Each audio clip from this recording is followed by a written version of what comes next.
causes can be summed up in terms of literally MAIN, main. Okay, so Yeah. each like letter stand for main one of the main causes of the World War One. Okay, so yeah, just mnemonic in a way. Okay, so so let's start with I because that's something that we just talked about. Can you guess? Because we just talked about it. Like I, starting with I. Mm, Mhm. Industrialization? Okay, okay, that Oh, that's good. imperialism. Sorry. Imperialism, Imperialism. perfect. Perfect. Okay. So, but then also you're not totally off because imperialism and industrialization, they are also related, right? We talked about in Unit 6 how industrialization led to increased demand for raw materials. Okay. This in turn spurred greater, I mean, in more intense colonization, right? So that's why. Okay. So it's also related. Okay. Okay, anyway, but then we're going to look at imperialism primarily. Okay. So, imperialism, why do you think imperialism might have been one of the driving factors of World War One? Mm, Maybe because like imperialism is like where like you directly control other Uh-huh. like like states, but like Uh-huh. of course states won't like that, so they rebel, and like that causes war. Okay, perfect. Okay. So, that's one of the also important like aspect, okay, of the imperialism. Also, uh if every not every, but like most of the European powers were vying for greater like a pie, okay, of these like lucrative like colonial ventures, right? Mhm. Obviously there will be competition, right? Yeah. Yeah. So those like competition among the imperial states for more of a colonial territories, that was also one of the causes, okay? So we'll get to it more, I mean, in details, but basically imperialism spurred like competition among I mean, basically led to the rivalry, okay, among European imperial powers, okay? Yeah. So yeah, that was one of those, okay? Um, and do you remember the scramble for Africa, for example? Yeah, yeah, I remember. Okay, and then also spheres of influence, although that wasn't like not de facto like a colonization of China because it was never it never it never became a colony of any specific country, but yeah, there was economic imperialism, right? Yeah. So perfect. Okay, I think you're pretty well versed in Unit 6. Okay, so great. Okay. Um, oh, eight, wait. So just give me a sec. I'm just opening something. Okay. Also, I'm just wondering, in addition to AP, should I Mhm. be aware of any like upcoming school assessment or like so DBQ or like summative thinging like we should prep for? No? Um, like the I mean I do have an LEQ Uh-huh. on Wednesday, Uh-huh. but like problem is like it's our first LEQ. First. Yeah, we never done an LEQ before. So we did SAQ and DBQ, but this is our like first LEQ, so it's like yeah. Oh, but then is he planning or he or she planning on teaching you on or teach you on like DBQ, I mean sorry, LEQ, how to write LEQ? He gave us like a he gave us like how to write it and stuff. So like I know like it's like a basic essay. It's like thesis, like evidence, like Uh-huh. body, conclusion, stuff like that. But like yeah. Yeah, but it's just like basically straight from the I think College Board rubric, scoring rubric, I think. Right, right, yeah. Oh my. Okay, so maybe I know you got, I mean, it's not your priority to like, go over the school thingy, but if you are up for it or if you need one, just let me know so that we can have the, you know, maybe example sample prompts for pertaining to Unit 6 if that's like something covered in the test, and then we can practice the like how to do the outline, okay? And then Yeah. okay, got it. Okay. So anyway, what about M? Like M-A-I-N. So starting from the M, again, going back to the start.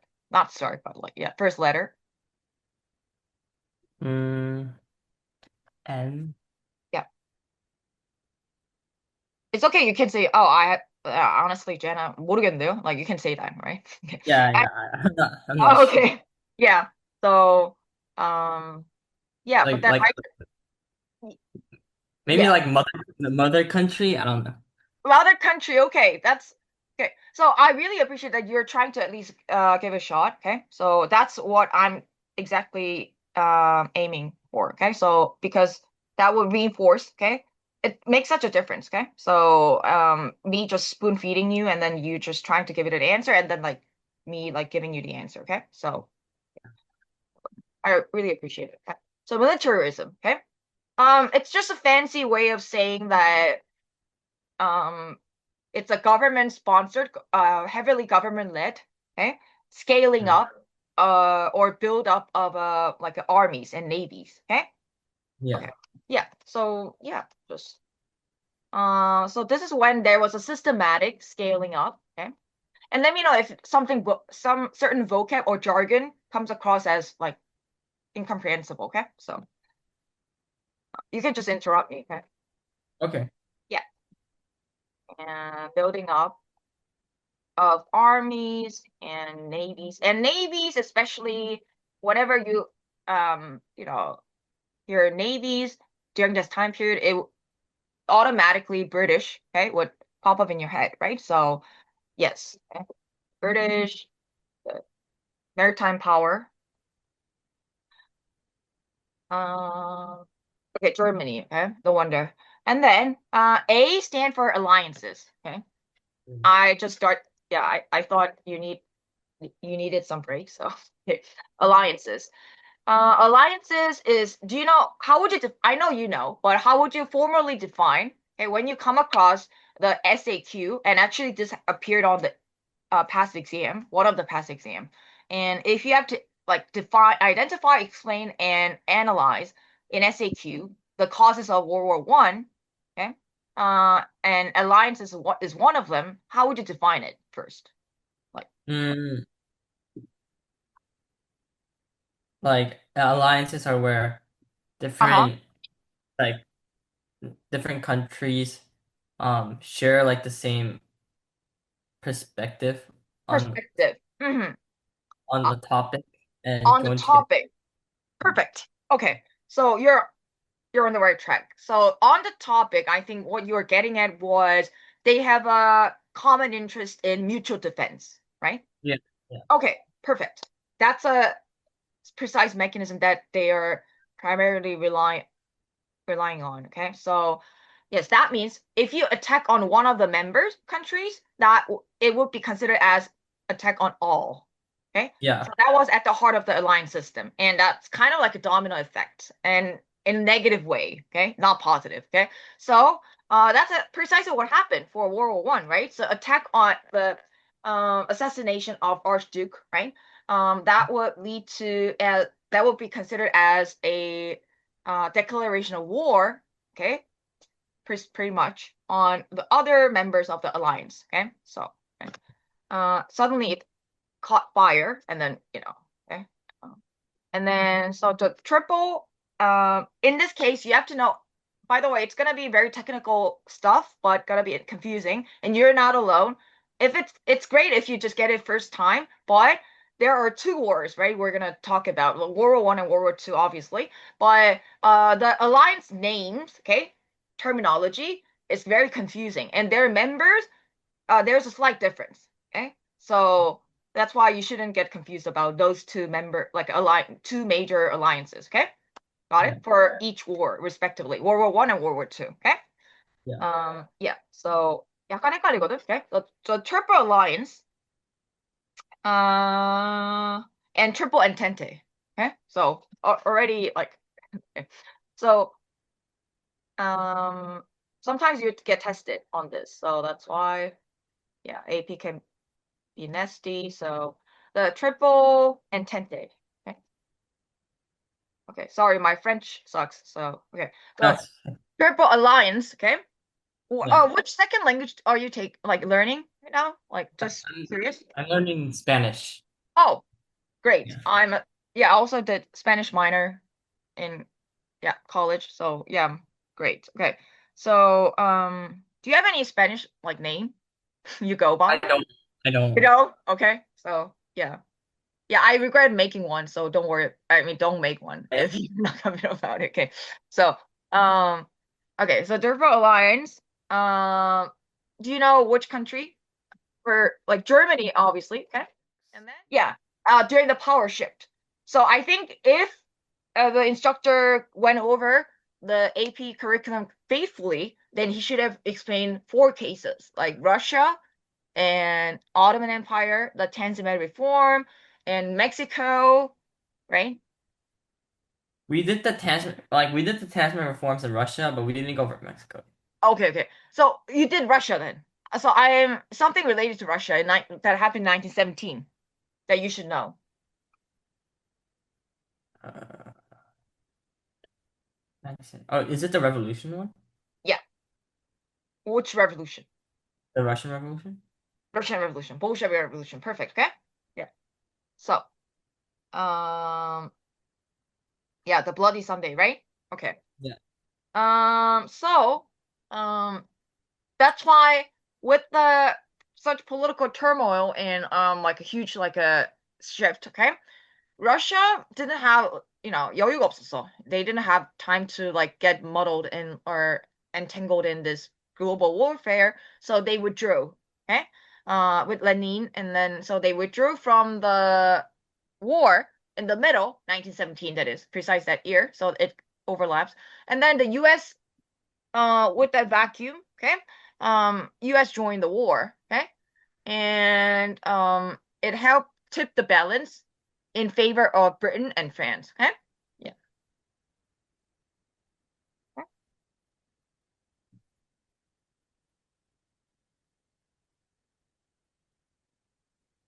And this kind of like a pattern would also recur in World War II. Okay? Yeah. Yeah. And especially, I mean, obviously US would have a more of active role. And the reason why I'm going back and forth between World War I and World War II is because that's what's gonna appear on exam, what has appeared on the exam, and what's the similarity and what's the difference between World War I and World War II. Okay? So how tip the balance in favor of basically the entente. Okay. Yeah. Okay. Okay. So the thing is, the war ended. Okay. Approximately, not approximately. Okay. 1918. Okay. So 4 years. Okay. 1940. Yeah. And then 1918, the Treaty of Versailles was signed. Okay. Mhm. So, yeah, basically for regarding results, remembering what was settled and what remained problematic, or what was problematic on a Treaty of Versailles, the settlement would be half the battle. Okay, so the Treaty of Versailles, what was so actually it was largely viewed as failure because um the Treaty of Versailles, okay, did something, okay, and then they will plant seeds for German aggression during the interwar period, okay, and that would in turn give rise to the extremist political party such as Nazi Party and hence the Hitler, okay, and so that would in turn would contribute to the outbreak of World War II, another global war, okay. So Mhm. that means, although we cannot solely blame Treaty of Versailles, but a lot of historians, including AP, World History, would think that if Treaty of Versailles didn't propose or impose such a like extreme and harsh like a guilt clause or like a reparations, meaning like oh, you got to pay money because you are the one who lost the war and then you are the primary cause of the war on Germany, then things might have been different. Okay, so so the Treaty of Versailles, okay, the two things, the guilt clause, okay.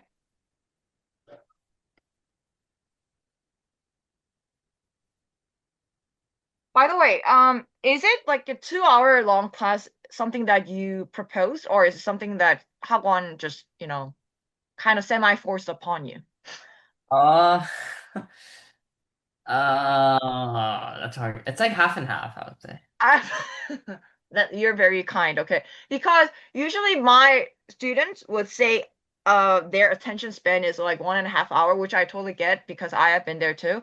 And Mhm. so I would, yeah, because I also respect efficiency and it differs from student to student. So that's why let me know if you prefer 1.5 hour because that's totally doable too, okay? Yeah. Yeah. Yeah. So yeah. So to Versailles. And so first thing you have to remember is the guild clause, okay? And it's nothing special. It's just that uh Britain and France, not US. US was Woodrow Wilson, who was used to be the president of Princeton, okay? So he and then US president. He was like, "Oh, we shouldn't go too like severe, okay, on Germany because yeah, as such. So that's why he proposed League of Nations. But the prime minister of Britain and the chancellor of France were so adamant about, oh no, we got to punish them, like or punish Germany, okay, for sure. So the guilt clause was what? Blaming, okay, placing uh an entire blame of the war on Germany. Okay, so this would be problematic later on because given this, okay, German people would be they would be very indignant. Okay, and that's why they would be all the more obsessed or all the more susceptible to having this extremist political party as their national party, dominant party. Okay, so it would basically forge this political like a atmosphere where it's more subject to the rise of the extremist political party. Okay, so Yeah. yeah, okay. So um, and then reparation terms. Okay, so reparation is a just fancy way of saying oh, 돈을 내라고. Okay? So yeah. Okay? So war debt. Okay. So obviously because Germany was pointed like finger pointed as like a loser and also entire blame was placed on Germany. No wonder they also asked them for like a reparations. Okay. So Yeah. severely So all this would point to the fact that it was excessive, like excessively severe punishment. Okay. Wasn't that like why like Germany also like like participated in World War II? Yeah. So you're right. So that's why, and in the middle, the factor, okay, that enables such like a Germany's um re-equipping themselves with the military power because initially after losing World War One, they were stripped of all the ability to have the military, right? Yeah. So and also they were stripped of their like existing colonial colonies, okay? But what they were able to do so because why? They elected Hitler and the Nazi Party as their ruling party. Okay, so all this was you're right. So in eventually that will lead to the outbreak of the World War One. I mean World War Two. Okay, yeah, Yeah. you're right. So excessively.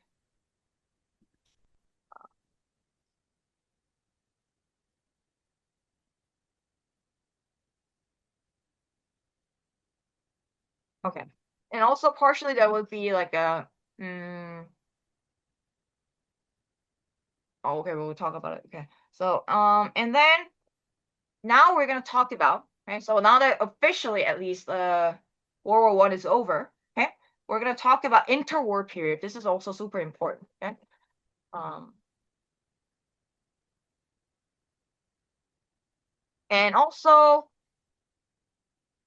economy during the interwar is super relevant. Okay. Germany would suffer from hyperinflation, all that. and also staggering war debt, okay, reparations, and that's also again in turn would contribute to the like all these like a sense of vengeance or whatever, okay, for the allies, okay, yeah, okay, mm, and then this is the 1920s, okay, and 30s, before the World War II, and this is when Great Depression happened, okay. Mhm. But then we shouldn't take it for granted that it was a U.S. like what happened in America, okay? But why? So the question is, why the Great Depression? Why, to be precise, why the U.S. Great Depression? Okay, what happened in the with the uh, you know crash down of the yeah crash of the stock market in 1929? Why this became the global depression? Okay, so there should be a logical link. Okay, we gotta fill in that logical link there. Okay, so why? It's because it's not natural. It's only just to play devil's advocate, isn't it? Just like U.S. thinking. Yeah. But why it became a global depression? Uh, because the US was like a major part of the economy. Good. Okay, you're right. So just to piggyback on what you said. Okay, um, U.S. Yes, it was one of the very strong industrial powers. Okay, and also after World War One. Okay, because most of the war happened, unlike in World War II, which would have this European theater and Pacific theater. Okay, but World War One mostly it happened in European theater, right? So Yeah. that's why, as you said accurately, European nation were on one hand they were like devastated, okay, although they won the war, even those who won the war, okay, and they became reliant on the US loans, okay, to aid their recovery from the war, okay, okay, okay. So I think you can guess, I mean, from this it's pretty just intuitive. So when US economy was hard hit by the stock market crash, okay, European powers could no longer get loans, obviously, okay? So it became global economic like disaster, okay? Calamity. Yeah. Yeah. Okay. Also similar thing would happen. There's a lot of parallel, okay? Between World War One and World War Two, also difference, but still parallel because after World War Two and also on before the or towards the onset of the Cold War, there would be Marshall Plan, and it would be this channeling of all these like loans and grants to subsidies basically to the European nations to aid their economy recovery, but the underlying like ulterior motivation was to uh, stabilize their economy, and hence U.S. believed that stable economy would induce them to adopt democracy rather than communism. Okay. Anyway, we're gonna get to it. Okay. So consistent provider of loans for to the European countries, that was the U.S. Okay. Okay. And so US hard hit by the economy. Sorry, by the stock market crash. By the way, are you taking US history by chance? I'm taking it next year. Okay. And I also teach US history, so I was wondering because they're mutually obviously enhancing, so that's fine. Yeah. So are you just, um curious, like are you applying for like UK unis and US universities or just US universities? Uh, I'm trying to get like I'm Uh-huh. trying to get to like Ivy League, Ivy League. Yeah. but it's like, but it's like I'll go to whichever college accepts me. Like even if I say I want to go to like Harvard, I'm not going to Harvard unless they accept me. So it's like, you know. Okay, that's very realistic. Yeah, and self-objective. Okay. Okay. No, 하겠지. Why not? I mean, and what do you think about UPenn? Because I graduated from UPenn. Oh, yeah, we this year one of our seniors went to UPenn. Oh, So that's great. yeah, I'll take. I mean, UPenn is great too. I'll go to UPenn if they accept me for Okay, sure. that was very like me, very nasty question, like asking like right in front of you, like, oh, I graduated from UPenn, so what do you think of UPenn? That was very I'll go to UPenn. I'll go to UPenn for sure if they accept me. I mean, you can go even to better, like more prestigious schools. I mean, it's your only 10th grade, so yeah. Yeah, So but I think like even if it's a prestigious school, if it doesn't like align with what I want to do, then it's just it's not like are you more of a 문과 person or 이과 person? Like, I I'm know more it's yeah. I'm more 문과, Oh, same here. Okay. So not 이과. like any like planned major, like it might obviously it's subject to changes. It's you're only 10th grade, but Well, definitely in like humanities for sure. oh, so Yeah, if that's the case, I highly recommend like PP at Penn, like philosophy, politics, and economics. That's my major. yeah, yeah, for sure. But I would say, to be honest, like that was like also like 약간 Oxford 짭이라서. But that's the only reason I applied for Penn. That was my priority because back then, at least, that was UPenn was the only school that has PPE program. So anyway, I'll gladly go to UPenn. okay. So I think you'll do yeah humanities. That's good. Okay. Um. Okay. So and then we gotta talk about one of the themes that permeate the AP World History. Okay, what is like you government economic policy. Okay, so let me explain this. You might have already talked about or learned about laissez-faire, right? Oh yeah, yeah. Yeah. What is laissez-faire? Like the invisible hand on the economy. Perfect. Okay, that that phrase, go to phrase, yeah, if you know that, like it's yeah, you nail that. Okay, so mm, let me start from there, okay, because there's gonna be a huge transition, okay, shift in that government policy, like paradigm. You can call it paradigm, okay. Uh so regarding to what extent government should intervene, okay, and have say in the national economy, right, or market economy. That's a thing, okay? So that was a point of contention, and that's gonna be something that would appear on exam, okay? So that's why, okay? You gotta have that like a trajectory, okay, of like a how it changed over time, okay? So because later on in 1980s, it will come back to this laissez-faire neoliberalism under uh like a US President Reagan and also Margaret Thatcher, okay, in Britain. So it's gonna go like have a roller coaster, like a that kind of thing. Okay. So anyway, US government response. Okay. So and then also by the as we prep for the AP, we're gonna have the major by theme, like a summary. So don't worry if you don't get it first time, okay? Yeah. Um, but I just want you to get that this is one of the underlying themes. Okay. So previously an SA, I mean, sorry, SAT. So AP I like those kind of stuff. So previously, so prevailing, and remember mercantilism, right? Yeah. So if you if I just put out the big stuff or big like a shift. Mercantilism first, okay, and that one was that entailed a heavy government involvement, right?